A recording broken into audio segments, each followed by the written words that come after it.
ناظرین، یہ ہے 8 سالہ شایان، ایک معصوم اور بہت ہی پیارا بچہ۔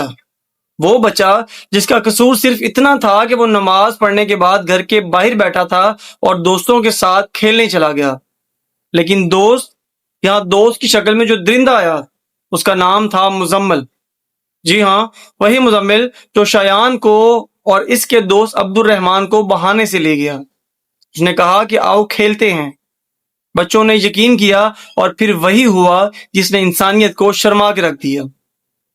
کرکٹ کھیلنے کے بہانے شایان کو اندر ایک کمرے میں لے جایا گیا۔ پہلے تو اسے رومال سے بے ہوش کیا گیا، پھر اس معصوم کے ساتھ زیادتی کی گئی، اور جب اس درندے کا جرم مکمل ہوا تو شایان کی سانسیں اکھڑنے لگیں۔ وہ اپنی موت کی آخری ہچکیاں لے رہا تھا، اور اسی وقت ان کا چچا اندر آیا اور پوچھا کہ اندر کون ہے اور کیا ہو رہا ہے۔ دروازہ کھلا، قالین سے ڈھکا ہوا شایان ایک طرف تھا اور مزمل باہر آ چکا تھا۔ لیکن بات صرف یہیں ختم نہیں ہوئی۔ اس معصوم کو مارنے کے بعد اس کی لاش کو چھپا دیا گیا۔ اسی گھر میں اسی قالین کے نیچے گڑھا کھودا گیا، بمشکل 1 سے 1.5 فٹ کا گڑھا، اور معصوم شایان کو وہیں پر دبا دیا گیا۔ ناظرین، ویڈیو میں آگے بڑھنے سے پہلے آپ لوگوں سے ریکویسٹ ہے کہ اگر آپ لوگ میرے چینل پہ نئے ہیں تو چینل کو سبسکرائب کریں۔ شایان کو گڑھے میں ڈالنے کے بعد اس کے اوپر کپڑا ڈالا اور پھر اینٹیں رکھ دیں تاکہ کسی کو شک نہ ہو۔ قاتل خود تلاش میں پیش رہا اور لوگوں کو گمراہ کرتا رہا، اور مساجد میں جا کر اعلانات بھی کرواتا رہا اور خود کو مظلوم ظاہر کرتا رہا۔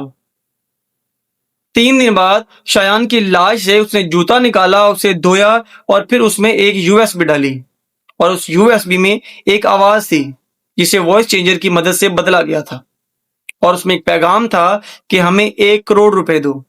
یعنی صرف قتل نہیں کیا گیا بلکہ تاوان بھی مانگا گیا۔ کیوں؟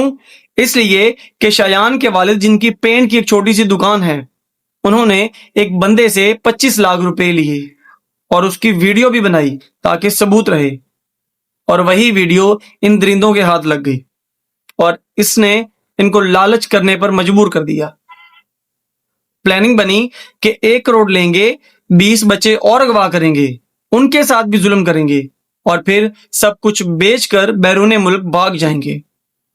یہ ان کا خواب تھا، لیکن اس خواب کی قیمت ایک ماں کی ممتا، ایک باپ کا سہارا اور ایک 8 سالہ بچے کی معصوم جان تھی۔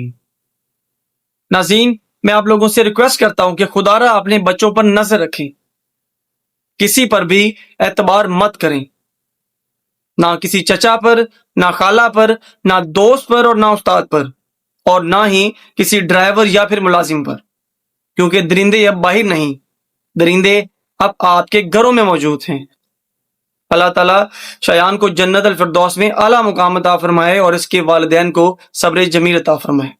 اور اگر آپ کو لگتا ہے کہ آپ کے یہ ویڈیو شیئر کرنے سے کسی اور کی بھی جان بچ سکتی ہے اور کسی اور کے والدین کی آنکھیں بھی کھول سکتی ہیں تو اس ویڈیو کو لازمی شیئر کیجیے گا۔ شکریہ، اللہ حافظ۔